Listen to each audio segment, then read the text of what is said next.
विधानसभा चुनाव के तहत निर्दलीय प्रत्याशी रमेश दलाल का जनसंपर्क अभियान तेजी से जारी है। गांव हो या शहर, हर जगह गर्मजोशी से उनका स्वागत हो रहा है। वीरवार को रमेश दलाल ने सोलधा, नया गांव सहित बहादुरगढ़ शहरी क्षेत्र का दौरा किया। लोगों ने दिल खोलकर उनका सम्मान किया और समर्थन देने की बात भी कही। लोगों से मिल रहे सहयोग व समर्थन पर रमेश दलाल ने उनका आभार जताया।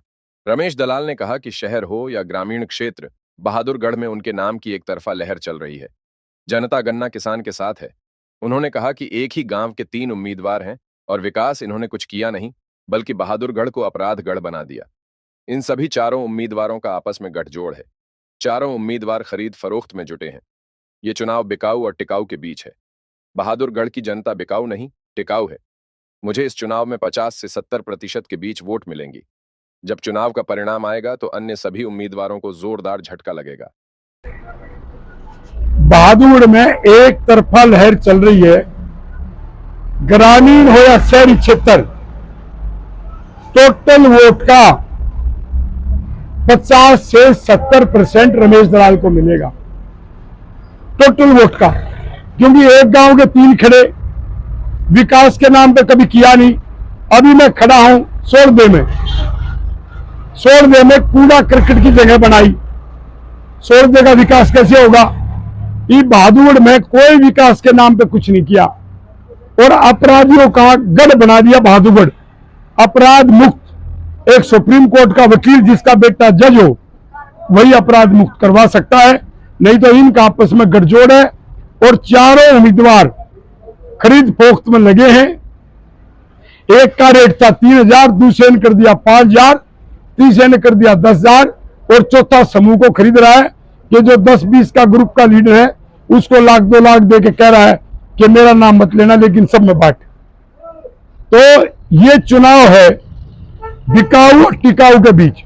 ये बहादुर के वोटर टिकाऊ है, ये बिकाऊ नहीं है। इसलिए मुझे पूरा भरोसा है कि रमेश दलाल को टोटल वोट का 50 से 70% अकेले को मिलेंगी और बहुत बड़ा क्रम अब की बार सारे उम्मीदवारों को लगने वाला। इसलिए दें, बिना विधायक बने भी रोड भी निकलवाए, मौजे बढ़वाए, मेट्रो का विस्तार बहादुरगढ़ से, और मैंने अपने केएमपी तक करवाया। जो मेट्रो है नजफगढ़ वाली दासा स्टैंड से, उसका विस्तार मैं बहादुरगढ़ तक करवाऊंगा, मेट्रो का भी। तो इसलिए एक ग्रेटर बहादुरगढ़ का नक्शा, जैसे सोलदा गांव में मैं खड़ा हूं, इसके बाहर बहादुरगढ़ के और चारों तरफ, उधर बामरोली, सरेड़ी, इधर आप लवा रेडी, आउटर रिंग रोड बनवा के, इसका आर जोन का नक्शा बनवा के बहादुरगढ़ को गुड़गांव से आगे लेके सिर्फ रमेश दलाल जा सकता है। इसलिए रमेश दलाल को लोग वोट डालेंगे। हमारी अनाज मंडी 35-40 साल पहले बहादुरगढ़ खत्म कर दी, उन व्यापारियों के लिए कुछ नहीं किया। और रमेश दलाल बहादुरगढ़ में डायमंड मार्केट भी लेके आएगा, और ताकि बहादुरगढ़ का स्थान सूरत की तरह विश्व में जाए। और डायमंड मार्केट बननी थी एयरपोर्ट से 35-40 किलोमीटर की दूरी पे, लेकिन हमारा कोई भी यहाँ के विधायक उन्होंने प्रयास नहीं किया, न मुख्यमंत्री ने किया, जबकि यहां बननी थी। रमेश दलाल उसको बनवाएगा और जैसे सोलधा में जो कूड़ा करकट है उनको सबको हटवाएगा।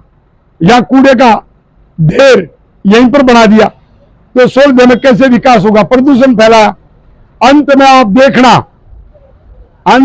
देखना कि किसको लाभ होगा। तो इसलिए बहादुर की जनता ने पढ़े लिखे और जो काम करता आया, अपराध मुक्त बहादुर बनाने के लिए और विकास के लिए सिर्फ रमेश दलाल को चुनेंगे। मेरी साफ छवि की वजह से चुनेंगे। जिस रमेश दलाल में बचपन से लेके चाय नहीं, बीड़ी सिगरेट नहीं, शराब नहीं, अपराध से मीलों दूर रहा और जो हमेशा सेवा में रहा, उसको बहादुर के बहादुर लोग साथ देंगे, मेरा भरोसा है।